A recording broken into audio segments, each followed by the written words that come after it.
Euroregione News. La natura esiste e resiste. Con prezzi sempre esorbitanti, i negozi e i supermercati che vendono prodotti bio certificati sono sempre pieni. Questo significa che tornare alla natura non è solo possibile, ma anche vantaggioso. Graziano Garzit promuove e sponsorizza l'Orto delle Api a Codroipo con giovani imprenditori impegnati a mettere in pratica soluzioni veramente naturali. Flavio Lerni, in che modo? Noi cerchiamo di fare un'agricoltura basata sul sostenibilità, bassi sforzi, cerchiamo di creare un nuovo modello per fare un'agricoltura nuova.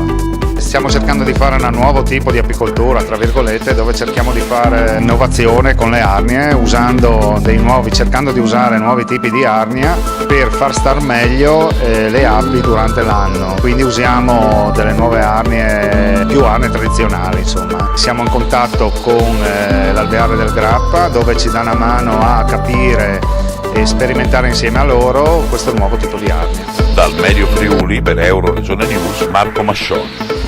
Euroregione News.